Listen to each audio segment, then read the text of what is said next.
Dijimos Ecuador, y en Ecuador precisamente la situación que se da en este momento, como mencionaba Raúl al comienzo del programa, es que el presidente Lenín Moreno despojó de sus funciones a Jorge Glass, al vicepresidente, luego de que salieran a la luz también informaciones que lo vinculaban con la corrupción.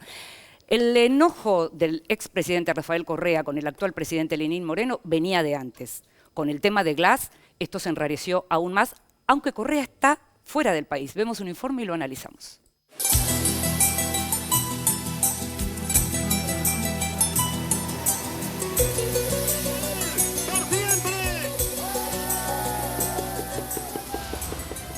Lo que en un inicio parecía una continuidad de la línea política inaugurada por Rafael Correa en Ecuador, se quebró abruptamente luego de que el actual presidente, Lenín Moreno, limitara las atribuciones de su vicepresidente Jorge Glass, un dirigente leal y exfuncionario del expresidente.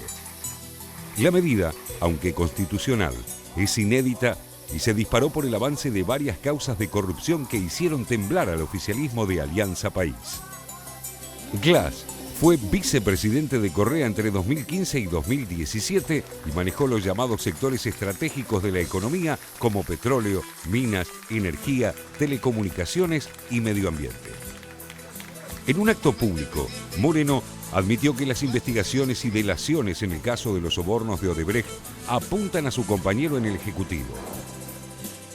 Yo no sé si sea culpable o no. Yo no lo tengo que determinar yo. Lo tienen que determinar ahora sí, de forma independiente, no como estaba ocurriendo antes. De forma independiente, las funciones que corresponden. Y lastimosamente, ingeniero Jorge Glass, lastimosamente el dedo apunta cada vez más hacia usted.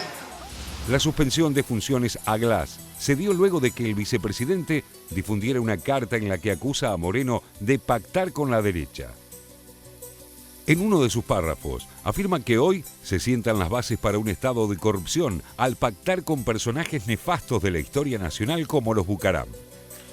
Poco antes, Glass había tenido que declarar ante la Fiscalía por sendas investigaciones por casos de corrupción, uno relacionado con las investigaciones sobre Odebrecht y otro por el campo petrolero Zingue, que explota la estatal Petroecuador en la Amazonia. Me siento liberado, porque he tenido que presenciar por 2 meses cómo comienza a desmontarse nuestra revolución, los ideales, los principios y los valores.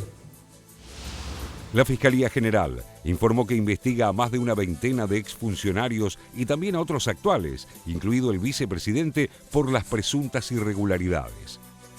El exministro de Hidrocarburos, Carlos Pareja Llanuselli, se entregó la noche de este 11 de agosto a la justicia ecuatoriana para responder por las acusaciones en su contra dentro del caso Petroecuador. También está involucrado el exministro de Hidrocarburos, Carlos Pareja Llanuselli, y fue demorado el exfiscal general Galo Chiriboga. La confrontación de Moreno con su antecesor Correa ya es pública y se convirtió en una guerra abierta. El exmandatario, que reside en Bélgica, de donde es oriunda su esposa, señaló que presionan a la Fiscalía para que impute al vicepresidente, al cual le quitan las funciones por denunciar el pacto con Bucaram. Bucaram fue presidente de Ecuador entre agosto de 1996 y febrero de 1997.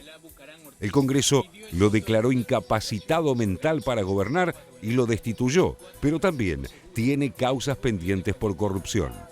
Además, Correa descalificó algunas medidas de gobierno de su sucesor, como la venta de los 2 aviones presidenciales, inmuebles y automóviles en poder del Estado. Aseguró que son decisiones demagógicas e incompetentes. Vean cuántos carros de luz había y cuánto obtienen por eso. Es puro show. No están resolviendo los problemas. No están engañando. Están haciendo un espectáculo, marketing político y el más bajo nivel. También criticó la determinación de Moreno de bajar 10% el salario de los altos funcionarios.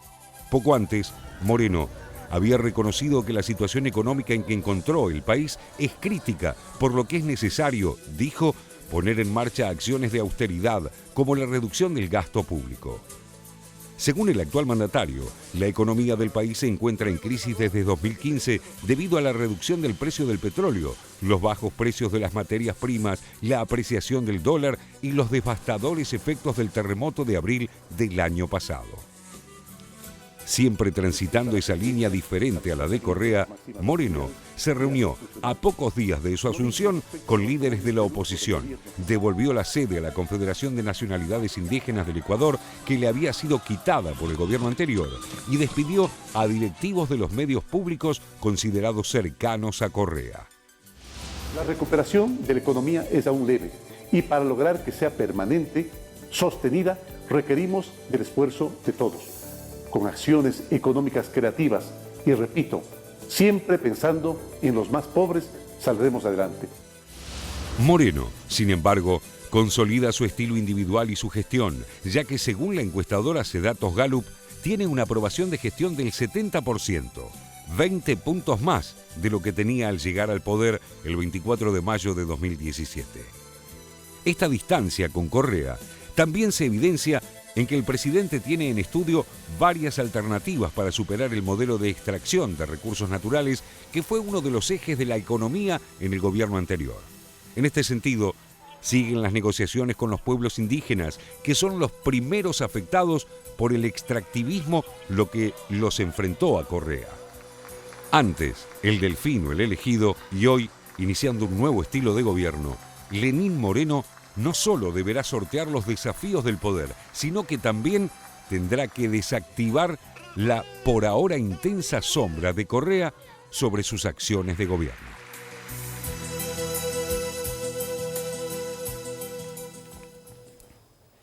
Y ahí lo veíamos al presidente Lenín Moreno hablando de la mala situación económica de Ecuador. Eso es lo que le debe estar molestando y mucho a Rafael Correa, economista, quien además llevó adelante personalmente la cuestión económica en su país, ¿no? Sí, Inde, no lo supongas, no adivines porque ya lo ha dicho Correa, ya le respondió, está en Bélgica, pero está usando el Twitter a full. Y Skype.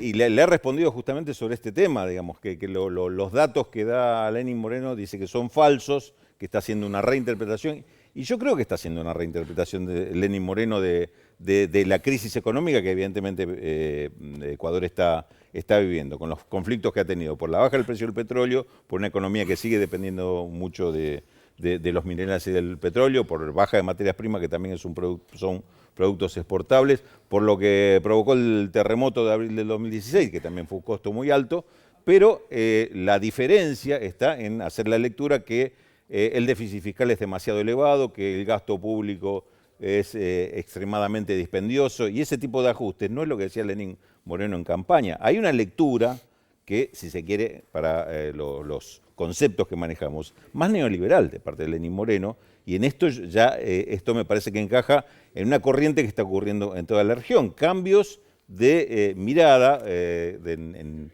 lo político-económico, que en otros lados se da por vía democrática, en otros lugares como Brasil se da por que un vicepresidente cambia de postura, y en Ecuador está pasando algo parecido. Quien sustituyó a Correa tiene otra mirada diferente, inclusive de la del partido que lo llevó al gobierno. Sí, pero decir neoliberal del mismo hombre que acompañó durante los primeros años de gobierno a Correa no resulta como un poco, no sé, era neoliberal y no se habían dado cuenta, ¿cómo es? La verdad, no sé, yo tendría otra hipótesis, a ver, pero pragmatismo, en principio lo cierto es que Lenín Moreno es el que cambió el discurso, no es que uno cambie la valoración de Lenín Moreno. Es lo que le dijo Jorge Glass en un documento que publicó el 2 de agosto, publicó dos documentos seguidos. El 1 de agosto un documento corto donde se defiende, digamos, de los ataques y de las denuncias que le hacen por corrupción. El segundo documento es más largo, son 4 páginas, en la cual plantea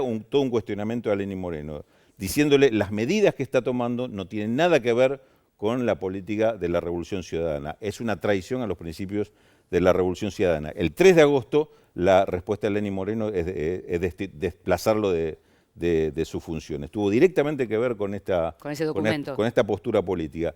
Y evidentemente hoy Lenín Moreno está apoyado en los sectores de oposición que tenían una postura abiertamente neoliberal. De hecho, este último miércoles, Abdalá Bucaram, el expresidente, acompañado de su hijo, Dalo, por el apodo, pues se llama igual, Abdalá Bucaram, que ha sido nombrado al frente del Consejo Nacional de Electricidad, convocaron a una manifestación en contra del gobierno y en contra del Congreso si es que desplazan al procurador que está haciendo adelante las investigaciones contra Jorge Glass.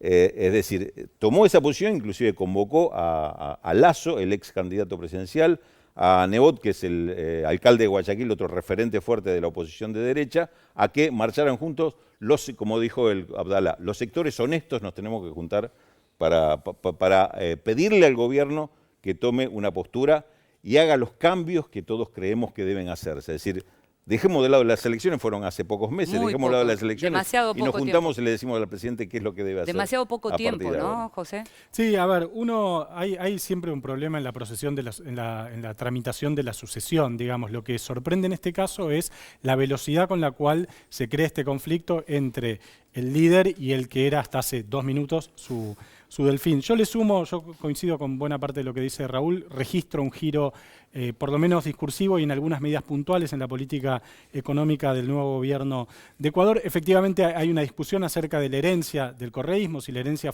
económica fue tan buena como dice Correa o si Lenín Moreno heredó una situación fiscal compleja que es la que lo obliga a tomar, o la que él cree, o la que él dice que lo obliga a tomar estas medidas, y lo que Correa dice que efectivamente no fue así, que la situación económica era mayor. Veo algunos trazos de continuidad también importantes. Por ejemplo, no se habló de sacar a Ecuador del ALBA, digamos. En relación a Venezuela, efectivamente, Lenín parece estar tomando de a poco una posición un poco diferente a la que venía teniendo Correa. Vamos a ver hasta dónde escala esto, pero en materia de política exterior por ahora parece haber una continuidad mayor, y me parece que esto, dos cuestiones. Una, esto podría tener un desenlace si, como se insinúa, o sea, Correa fue elegido presidente, reeligió, no peleó la reelección indefinida al estilo Chávez o al estilo Evo, o al estilo Uribe, o al estilo Ortega, digamos, pero puede volver en 2021, después de dejar pasar un mandato.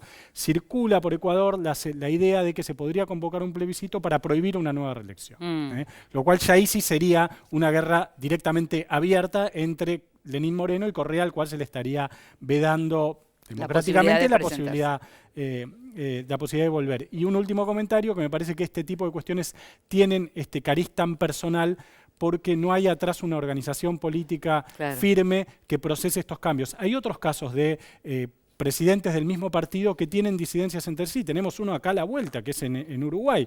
La política de Tabaré, Mujica, Tabaré han sido muy diferentes y hubo varios conflictos entre ellos. Ahora, detrás de esto o abajo de esto está el Frente Amplio, que es una organización que tiene una consistencia orgánica fuerte y que le permite tramitar estas cosas de otra manera. Natalia. Sí, hay que ver a dónde termina esto. Llama la atención que alguien crea que es el Dios todopoderoso de quien condujo la Revolución Ciudadana, que es Correa, que sin embargo hay que recordar que efectivamente su periodo de gobierno dio una estabilidad a un país que no la tenía y que tuvo cantidad de presidentes en muy escaso tiempo, entre ellos Abdalá Bucaram, muy polémico, y que ahora aparece aliado de Lenín Moreno con este llamado a conformar una comisión que investigue qué pasa con la deuda externa de Ecuador, que supera los 28.000 millones de dólares. Y además está denunciando una grave crisis económica en un tono parecido a Lenín. No es tan parecido, pero encaja con este quiebre de Lenín Moreno con el correísmo.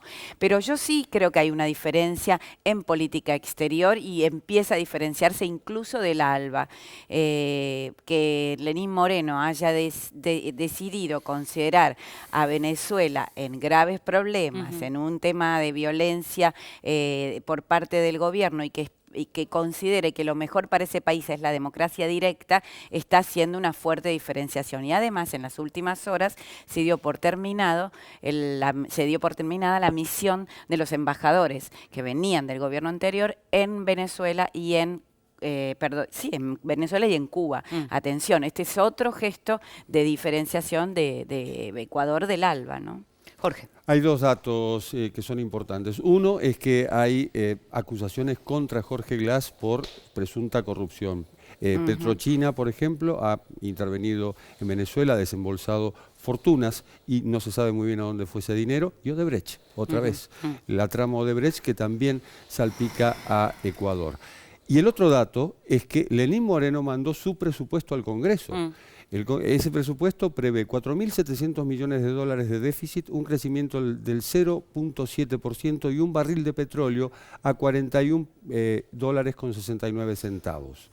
En el Congreso, en la Asamblea Nacional, Alianza País tiene mayoría. ¿Quién maneja, quién es el cordón umbilical? Jorge Glass. Este es un dato. Tienen 30 días a partir del 7 de agosto, 30 días para aprobar el presupuesto. Si no, ¿con qué fondos contará el gobierno de Lenín Moreno? Alguna vez, ojalá tengamos tiempo para hacer un informe sobre aquella vez en 2008 cuando Rafael Correa echó a Odebrecht de Ecuador. En su momento, en este canal se había hablado también de ese tema y habíamos hecho un informe.